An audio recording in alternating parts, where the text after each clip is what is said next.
5 seconds to go.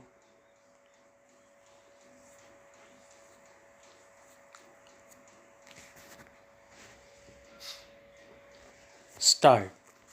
Now I come to this governing clause which I just referred to with regard to the second 5-year plan, namely that the second 5-year plan should be based on the physical needs of the people.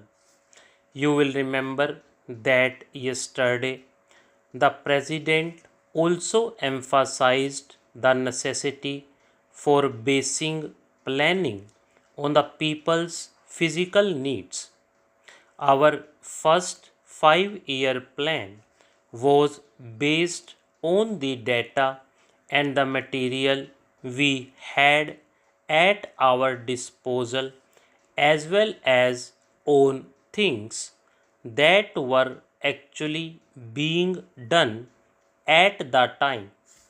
Take these big river valley schemes. All these things were done at the time, and we had no choice but to continue them. We had to accept what had been done. Of course, we added one or two new schemes and rearranged the priorities. That is to say, our plan was largely based on the finances available and consisted in taking up those schemes which were most useful. But it was limited planning, not planning in the real sense of the word. The conception of planning today is not to think of the money we have and then to divide it up in the various schemes, but to measure the physical needs, that is to say, how much of food the people want, how much of clothes they want, how much of housing they want, how much of education they want, how much of health services they want, how much of work and employment they want, and so on.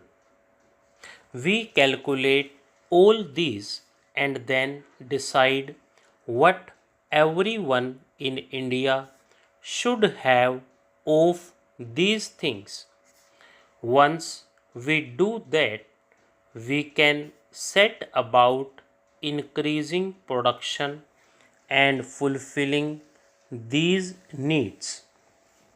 It is not a simple matter because in calculating the needs of the people, we have to calculate on the basis not only of an increasing population but of increasing needs. I shall give you an instance. Let us take sugar. Our people now consume much more sugar than they used to, with the result that our calculations about sugar production went wrong. Now, why do they eat more sugar? Evidently, because they are better off. If a man getting 100 rupees finds his income increased to 150, he will eat more sugar, buy more cloth, and so on. Therefore, in making calculations, we have to keep in mind that the extra money that goes increases consumption and thereby higher needs of goods. Then we decide how to produce those things in India. In order to meet a particular variety of needs, we have now to put up a factory which will produce the goods that we need 5 years hence. Thus, planning is a much more complicated process than merely drawing up some schemes and fixing a system of priorities. Behind all this is another factor, finance. Finance is important but not so important as people think. What is really important is drawing up the physical needs of the people and then working to produce things which will fulfill such needs. If you are producing wealth, it does not matter very much if you have some deficit financing because you are actually putting money back through goods and services.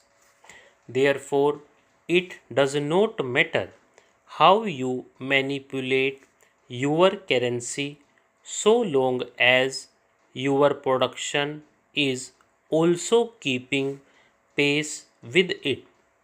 Of course, there is the fear of inflation. We must avoid it, but there is no such fear at present in India. On the other hand, there is deflation.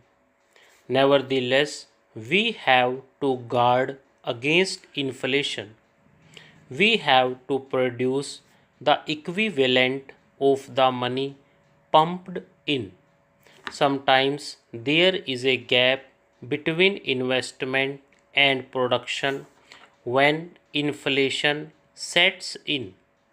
For example, let us say we put in 100 crores of rupees in a river valley scheme which takes 7 or 8 years to build.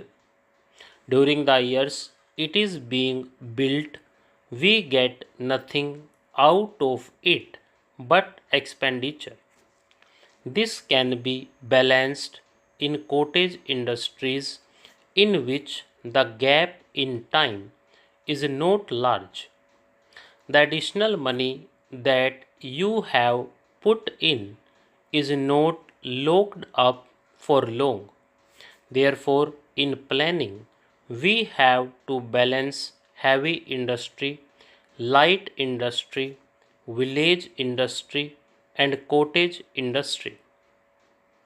We want heavy industry because without it, we can never really be an independent country. Light industry too has become essential for us. So has cottage industry. I am putting forward this argument not from the Gandhian ideal but because it is essential in order to balance heavy industry and to prevent the big gap between the pumping in of money and production. But production is not all. A man works and produces something because he expects others to consume what he produces. If there is no consumption, he stops production. Therefore, whether it is a factory or a cottage unit, consumption of what is produced should be taken care of. Mass production inevitably involves mass consumption, which in turn involves many other factors, chiefly the purchasing power of the consumer. Therefore, planning must take note of the need to provide more purchasing power to store.